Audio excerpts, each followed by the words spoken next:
the player that ultimately has the capability to turn this team's fate the most is Sadiq Bey, because I think we've looked at what he's been as a player so far, and he's been awesome. Like he's been amongst the top in the league in 3-point shooting, has Hmm. already set the franchise record in his second season in threes made in a single season. We saw Sadiq when he's at his peak that he can hit 50 points in a game. Like when that guy is going, it's kind of like Klay Thompson in the sense that you're just not going to be able to stop him. What is going on? I want to welcome you from half court for today, joined as always, per usual, as usual, with my guy, Jeff Iafredi. Jeff, what it do, baby? What's going on, man?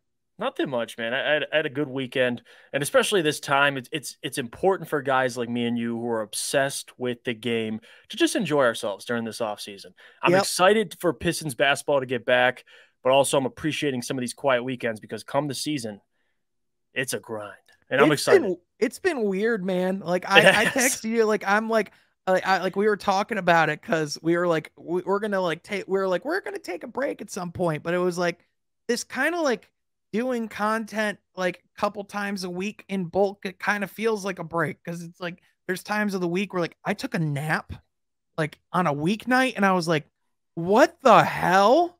Like You're I've like, what? never had the time to do that. Like it's always, especially after like this last couple months where it was like the draft, free agency, summer league, like everything Right. that was going on. Like Got to be on high there, alert yeah, always. like it was like if Woj was tweeting like, sorry, mom, but but like, but content's afoot. Like that's just what it was. But yeah, no, it's nice to rest. And, I definitely miss my boys over in Detroit, though. So definitely trying to find my way to get over there. So, That's facts, no yeah, printer. that's fast printer. I love that. That's great. But be sure you subscribe. That's the Get Sean to Detroit fund. But with that, Hashtag. Jeff, yeah. Speaking of Detroit and the funds that we're spending, we have some players in our midst that are pretty great. And there's some guys that we've talked about in nauseum, right? Like Cade Cunningham. Like, Mhm. oh, Cade Cunningham's great. Blah, blah, blah. I'm kidding. I love Cade. But in all seriousness, like we know Cade's awesome. We know Jaden He's Ivey. that dude. Yeah. Yeah, we know Jaden Ivey probably going to be that dude as well. We have very Mhm. little concerns about him. Isaiah Stewart, we feel like we know what he's going to be. He's a pretty consistent, reliable guy. You know, Corey Joseph, I mean, you might as well just give the MVP award over right now. Um, Shout out, everything, I mean, yeah. Shout out everything. Kojo. Yeah, I'm pretty sure Everything King has a dissertation on why Corey Joseph should win MVP already. So you should go over and check that out and make sure. I'm sure you'll find it. But anyway, Jeff, you brought up this idea to me that was a pretty good question because this has been kind of something we've been circling around and kind of hinting at for a little bit, but like we never actually kind of expanded. So like, do you kind of want to set up this conversation, the question that like what we're going to be talking about? Yeah, so actually, last episode of the Woodward Pistons podcast, me, Kool Aid, and Rod Beard sat down and we discussed who would be the X factor this upcoming season for the Pistons TFTY, by the way. to make the play in. And we talked about this, and you know what my answer was, Sean? What's that? I said Isaiah Stewart, and the more I think about it, by the way, I have to say this: I don't think there really is a wrong answer. But the question is basically, and I'll ask, I want to hear your answer first because I got some explaining to do about my answer, Uh-huh. and I might dive a little deeper into it. But for your answer, Sean, the question is, who this season is the X factor? And we'll set it up like this: if they make the play in, who's the X factor out of all these out of the Pistons young core? I think the player that ultimately has the capability to turn this team's fate the most is Sadiq Bey, because I think we've looked at what he's been as a player so far, and he's been awesome. Like he's been amongst the top in the league in 3-point shooting, has Mm-hmm. already set the franchise record in his second season in threes made in a single season. We saw Sadiq when he's at his peak that he can hit 50 points in a game. Like when that guy is going, it's kind of like Klay Thompson in the sense that you're just not going to be able to stop him. He's just going to go off, right? And there's even that stretch where in the months of like February and March, like when Jeremy Grant was back in the lineup, and it was kind of like after the All-Star break when Cade, Sadiq, and Jeremy were all healthy and we're learning to play together and we're all scoring 20 plus points a game. And Sadiq was kind of at the helm of that. Like he was the most consistent player in that stretch. But at the same time, there were also so many nights where Sadiq was like 1 of 9 from the field and they were all 3-point attempts. Or there's times where Sadiq is overly confident and he'll stretch his 3-point shot like overly deep to where it's like, all right, I get you can shoot 30 plus feet away from the three or from the basket, but like, do you need to at this time or with like 17 seconds left in the shot clock? So for me, he with his work ethic, with that belief that Cade has in him, and with that belief that can be the duo in Detroit, or at least that leading duo, borderline trio with Ivy, I think this team, as it's currently constructed, goes as far as Sadiq takes them, in the sense that if he can become that consistent 3-point shooter that we know he can be, and if he can hit those isolation plays and create his own offense and do that at a more consistent level, in conjunction with what year 2 Cade's going to bring, with what rookie Jaden Ivey's going to be able to do as far as spacing the floor and allowing Sadiq to have more open opportunities. Like, in my opinion, everything is set for Sadiq Bey to have a breakout year. And if he does, I think there's a conversation that the Pistons could be the 8th or 7th seed. And so, you know, it's funny you said Sadiq, because this is why we do content together, because that's who I changed my answer to. I really, the more I thought about it, because the question, I guess I framed it like, besides the guys that we know who the dudes are, who would be the X factor? The more I think about it, though, the way we're asking the question, who needs to be the X factor for them to make the play in, it has to be Sadiq for a lot of reasons. And you hit on everything. The thing I would add as well is, if you ultimately think, and a lot of Pistons fans believe this, and I am kind of leaning that way as well, like you have a young big three potential in the future. You have 2 guys that, you know what Jaden Ivey's going to be in the future. You know what we have in Cade Cunningham. You know what Sadiq is, but we also believe Sadiq can take it up another level. And with his work ethic, the time he spent in the gym, went all the way to Colorado to train in high altitude, he has all the tools. And like you said as well, having another playmaker like Jaden Ivey, him and Cade Cunningham, they're going to give Sadiq so many open looks. And the attention isn't going to be on him, because we saw last year, and you brought it up, when the attention was on him, he got 50. And he has another game where 10 3-pointers made in a game. So when he's hot, he's hot. And I think for this year, Jaden Ivey, he's going to struggle at times. He's a rookie. But Sadiq is now a third-year player. Like, there's a lot of more maturity now with Sadiq. He's going to have to step up. I believe it'll be a lot of times you'll see Sadiq as that second option, sometimes even number 1. But as the years go on, I think Jaden will be a better player. But this season, if we're talking who needs to play well for them to make the play-in, it has to be Sadiq Bey. Like, if he can get his percentages up, like we talk about being more consistent, a guy that I believe will be the best, will have the most makes in Pistons history in terms of 3-pointers made, then yes, it has to be Sadiq. And don't even mention the things he could do defensively as well. I think there's a lot more to unlock. So that's who I'm changing my answer to, and I'm confident with it. Yeah. And it's fair. I can't disagree with my own point, but in all but in all seriousness, I mean, people forget, but after that first month, there were people, I'm not going to say names, but there were people on Twitter after the first month of the season asking if Sadiq should go down to the Cruise for any period of time. Like, he was struggling. Which later that year, the man scored 50. 51. And this wasn't Saban Lee 50, by the way, in the G League. This was NBA grown man, only game that was going on in the NBA schedule that night, 50. Granted, it was on the team that got the number 1 overall pick. However, we'll save that for later. Still got 50. But I mean, there were nights throughout the league calendar where Sadiq just looked like he was a all-star caliber offensive player. But Mm-hmm. it's the question of, can he do it on a consistent night-to-night basis? Because there's a lot of guys who can do flashes of greatness, right? But the difference between good and great is who can do it night to night. And Right. that's going to be the ultimate test, is can he do it night to night? And I think I'm confident he can. And that's why I'm confident that the Pistons will take a step this year. But it's going to it's really going to come down to what he's going to do. Yeah, and Now, if you look, no, go on, go on. no, I was just gonna move on to other players, like other possible X And factors. So go ahead and touch on that real quick. and that's a perfect segue because I was going to bring up why I chose Isaiah Stewart.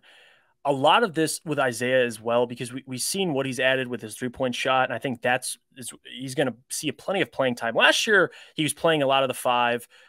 He wasn't spacing the floor. We kind of knew what Isaiah was, but we now know what he can be. If he can, Right. expand his game, now he can play at the 4 or the 5. He can play in small ball lineups. If there's a game where multiple Pistons are struggling, K's not having a great night, Jaden's struggling, Sadiq's having a good game, if you have Isaiah Stewart out there hitting 3 for 4 from deep, like that's the spark the Pistons are going to need. And especially in a lot of lineups where, Jalen Duren is not ready yet. I think he will be. Isaiah Stewart's going to be leaned down. Marvin Bagley could be another one as well. That's who Kool-Aid picked. I think it was a good pick. You can probably make an argument for him as well. Yeah. But that's why I chose Isaiah. Just his value in so many different lineups when teams go small. His consistency on offense, because we know defensively he's a scrapper. He's going to be getting down in there, getting physical. But it's offensively, I think he's got more of an upside. So that's why I'm looking forward to him. And I picked him as the X factor. But in totality, it's got to be Sadiq, man. And I get why other people would choose any other thing, but the biggest X factor to me, it has to be Sadiq. I think with Beef Stew, I think there's a world where he can be our X factor. But I just think that with him, I obviously think that if he can develop and that Jalen Duren, Isaiah Stewart combination becomes something that we're really trying to push towards the end of this season, if that's really something that's like going to be the difference between us winning and losing games, I could see that being a world where like that makes him our X factor. But like outside of that, like for the most part, that Beef Stew is going to be like going to evolve and like work on his game. He'll be solid. Yeah, he's going to be solid, but like that's exactly it. He's going to be solid. Like he's going to be consistently Isaiah Stewart. Like what effort level you're getting out of him each and every night. Know that like he's going to generally get you about 40-50% from the field. Like, sometimes his tip-ins will go in, sometimes they won't. Like it's just a matter of like those little improvements. So I know that there's a lot. There's still some Pistons fans that are really low on him, and I don't get it because I just everything that he's shown thus far. I just there's reasons why the Pistons are super high on him, and a lot of reasons, in fact. But another guy that people are going to bring up in the X Factor conversation is going to be Killian Hayes. And another good one. Yeah, like definitely like a player that if he plays to his potential can take us to a different level. However, I think the reason why he's not the X Factor is just objectively because he hasn't shown us much of being that player yet. Yeah. Right. I mean, he's shown us flashes. He just hasn't consistently played to that level. And I think the argument you can make for Killian would be, obviously, it's important. Like the starters, they can go out there, they'll do as much as but as soon as a second unit comes in, like this is where Killian is going to be the most important or one of the most important, because not only that, he's playing with more talent this year. He's going to be better. And you're playing now. I think we have more talent, and I'm really interested to see the bench this year. I think Killian's going to be a big reason why you have those stretches where maybe the starters aren't playing well. Killian steps in, the backup step in. Maybe they go on a 15 to 0 run, whatever it is. So I think you can make an argument for Killian, what he does defensively as well. But like you said, you'd be projecting at that point. We don't know what Killian's going to be. We know what we've seen out of Sadiq, but also we know what we can see out of Sadiq. I'm not going to sit here and confidently say like Killian will be an X factor. There's nights. I love Killian. Yeah, like there's nights where we've seen Sadiq be able to be the number one option, right? So and there's also nights where we've seen him consistently be an awesome number 2 or even number 3 option. So we just need to be able to see him have less of those nights where he's 1 of 12 or 1 of 9 or 2 of 10 or 4 for 17. Like I'm glad that he has that confidence to keep letting it fire. But like, if you're having those nights consistently or semi-consistently, something's wrong there. Right. So, obviously I think for this last year, I think it was because, he was consistently out there. He was someone that was a focus in players scouting reports and team scouting reports. I think he and Cade had a lot of pressure. So I think, again, with the additions that they made this year, I think there's a lot of guys that can help and alleviate that pressure. And with that, one more X factor. I know we talked about Marvin Bagley in a video last week, so won't go as much into him because I think you and I kind of touched a lot in that video on what we think of him. So be sure to go check that out. But in addition, Isaiah Livers, I know he's someone that we talked about relatively recently as well. But again, if he can be the player that a lot of us think he can be, because after Summer League, there were guys that were saying, you could talk me, like Rod Beard even said, you could talk me into having him in the starting 5 opening night, which is crazy. I mean, that's a statement for a guy that you drafted in the 2nd round last year. Mm-hmm. So, what do you think about him this season? And like, do you think realistically we could see him in the starting 5 at some point this year? I wouldn't be surprised. His maturity, number one, but number two, his shooting ability, the versatility, those things make him so valuable. And that's why I can see him in a starting lineup, because if you have a lineup with, Saddiq Bey and Isaiah Livers at your 3 and 4, like that's versatile. And then you have, Isaiah Stewart at the 5, whatever. You have Duren at the 5. It doesn't even matter. Have those 2 forwards that can knock down shots and space the floor. It's going to make Jay Ivey and Cade even better. And that's why when we made our starting lineup video, which is another video you can go check out on our channel, I contemplated having him in the start. You made me change my mind, because the more I thought about it, I'm like, yeah, Marvin Bagley probably will be starting because of what we paid him. But to be honest, I wouldn't be mad if Bagley came off the bench and he had Livers in that starting lineup. So I'm completely on the same page with Rod Beard, and I could see it. I don't think it will happen initially, but I could see it down the line. No doubt about it. I could see if they're struggling. I could see them making that change. And you could also make the argument that perhaps Marvin Bagley would be better in that 6-man role and perhaps could be like a 6-man of the year potential player at some point, like being that 6-man scoring wing that you bring off the bench is kind of like your Swiss Army knife that like you get in a lot of positions to get easy buckets. But at the same time, I just think with Livers, I think he's another guy that you can just bring off the bench as like a calming force. I think you can like bring out him and Burks and like have those guys, like stretch the floor and be open shooters for guys like Killian, guys like Diallo, guys, like even Duren that are going to be down in the paint that need guys who can help them stretch the floor, make their games better. So, absolutely. The beauty of it is you have options, and that's the thing is that, it's been pretty clear in the past. It's like, all right, like Reggie Jackson, like we need to like live up to this contract that like you're kind of not worth yet. And like, it's like Andre, kind of the same thing. Whereas now, there's a multitude of players that have shown a lot of promise. Now it's just a matter of how do they evolve? What's that next step like? And that's why, when we conversation. Yeah, exactly. And in the interim, like, even though this is the slow season, as far as like the fan perspective, like this is the most important time of the year for players and for teams, in the sense that this is where you can really grow your game and develop your craft and, get reps in and take those steps to improve your play. So, the improvements and the things that Cade's been in the lab working on, guys on this team, like what they've been doing this summer is going to be important to ultimately what this team's going to do this next season. So, a lot of these conversations it'll be definitely interesting to see, what players break out, what players shine, what players disappoint this season. And I know we're definitely going to be there to talk about it throughout the way. So be sure that you're subscribed, because Jeff, did you know 66% of these mother aren't even subscribed? They're just tuning in, watching these videos, enjoying that content. They might even be liking, they might even be commenting. It might be showing up on their homepage. You're like, I didn't even know I'm not subscribed. All you got to do is click a little button. It's pretty easy. Do it. Exactly. Also, like Shia LaBeouf said. Yeah. Do it. But with that, Also, be sure you're following my guy Jeff Iafrady on Twitter at Jeff Iafrady and myself at Sean Half Court. But with that, we want to thank you so much for tuning in. We will catch you guys next time from Half Court. Be sure to subscribe.